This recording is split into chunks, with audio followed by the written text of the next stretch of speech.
А Пётр руки грэў каля агню. У двор першасвяшчэнніка зайшоўшы, хоць абяцаў, што чашу з ім адну гатовы піць услед за Сынам Божым. Цяпер жа страх душу апанаваў. Па-чалавечы за сябе баіцца. А на вячэры слова ён даваў Хрысту: «Я за табой пайду ў цямніцу, з табой на смерць гатовы я пайсці». Казаў на іх апошнім сходзе тайны.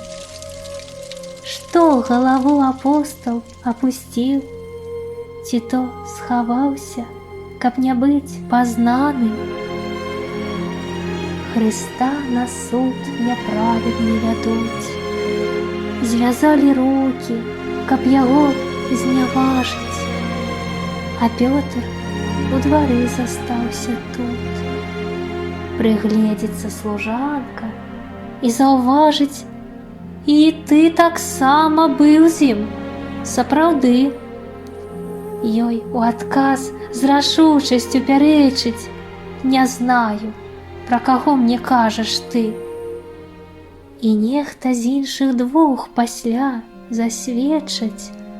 Гаворка нават выдае цябе: «У садзе з Ісусам быў ты разам». Вось тройчы адмаўляецца цяпер. І чуе, певень заспяваў тым часам. І азірнуўся на Пятра Хрыстос. Якраз вялі, яму звязаўшы рукі. Заплакаў Пётр, не стрымаўшы слёз. Агонь пагас, і пачаліся мукі.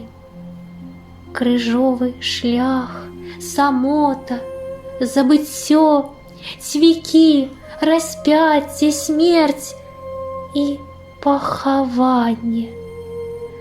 Прыняў Хрыстос, каб вечнае жыццё мы мелі ўсе, каб неслі пакаянне.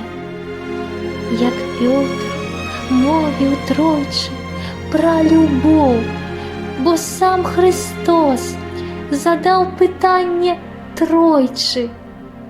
Усё даруе міласэрны Бог усім нам, вінаватым неаднойчы.